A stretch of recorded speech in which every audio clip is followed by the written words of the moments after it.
સાવલીની special POCSO court દ્વારા સગીરા સાથે દુષ્કર્મના કેસમાં જે 3 આરોપીઓના નામ સામે આવ્યા હતા, જેમાંથી એકને નિર્દોષ જાહેર કરીને 2 આરોપીઓને સજા ફટકારવામાં આવી છે. આ ચુકાદો સાવલીની સ્પેશિયલ પોક્સો કોર્ટ દ્વારા આપવામાં આવ્યો છે. આ વિશે વિસ્તૃતમાં વાત કરીએ તો સાવલીના ડેસર પોલીસ મથકે સગીરા સાથે દુષ્કર્મ અંગેની ફરિયાદ નોંધાઈ હતી. આ ઘટના ઘટી છે વર્ષ 2023માં કે જેમાં એક 16 વર્ષની સગીરા જે ખેતરમાં ખેતમજૂરી કરવા માટે ઘરેથી નીકળી હતી અને જે મોડી રાત સુધી પરત ન ફરતા તેના પિતા દ્વારા આ મામલે પોલીસ ફરિયાદ કરવામાં આવી.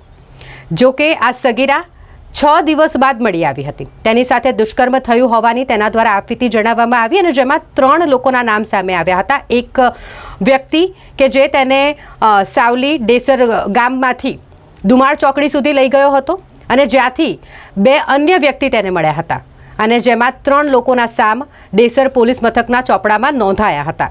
આ મામલે કેસ ચાલી જતા સાવલીની પોક્સો કોર્ટ દ્વારા ખાસ કરીને જે એક આરોપી કે જે ફક્ત આ સગીરાને દુમાળ ચોકડી સુધી લઈ ગયો હતો તેને નિર્દોષ મુક્ત કરવામાં આવ્યો છે. જો કે 2 આરોપી જેમાંથી એક દ્વારા આ 16 વર્ષની સગીરા સાથે દુષ્કર્મ આચરવામાં આવ્યું હોય, આ બંને આરોપીઓને સાવલીની સ્પેશિયલ પોક્સો કોર્ટ દ્વારા સજા ફટકારવામાં આવી છે અને તેમને દંડ પણ ફટકારવામાં આવ્યો છે. આ ચુકાદો સાવલીની સ્પેશિયલ પોક્સો કોર્ટ દ્વારા આપવામાં આવ્યો છે.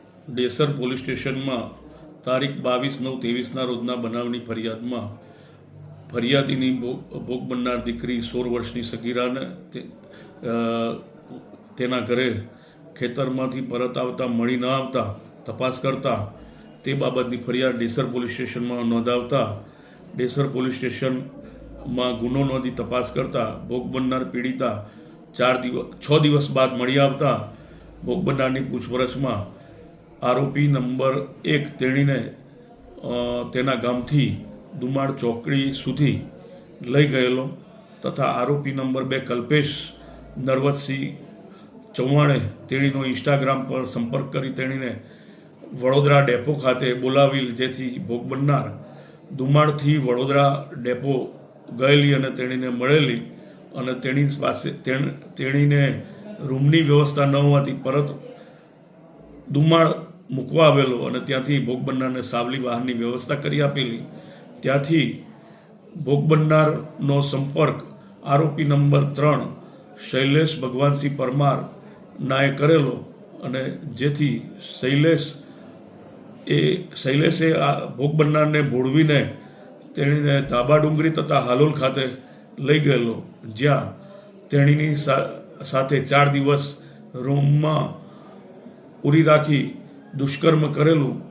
જે બનાવનો કેસ સાવલીના પોક્સો કોર્ટના જજ સાહેબ શ્રી જે ઠક્કર સાહેબ શ્રીની કોર્ટમાં ચાલી જતા નામદાર જજ સાહેબ શ્રી જે ઠક્કર સાહેબ શ્રીના હોય આરોપી નંબર 1 શંભુ શાંતિલાલ પરમારને નિર્દોષ ઠેરવેલ છે તથા આરોપી નંબર 2 કલ્પેશ નરવતસિંહ પરમારને દોષિત ઠેરવી ઇપીકો કલમ 363ના ગુનામાં 5 વર્ષ તથા 25,000 દંડ તથા ઇપીકો કલમ 366ના ગુનામાં 7 વર્ષ તથા 25,000નો દંડ ફટકારેલ છે.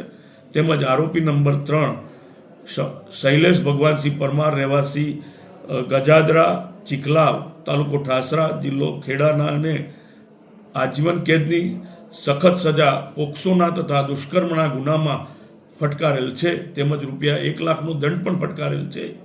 આરોપી જે દંડની રકમ નામદાર કોર્ટમાં જમા કરાવશે તે રકમ પીડિતાને વળતર તરીકે ચૂકવવા હુકમ કરેલ છે.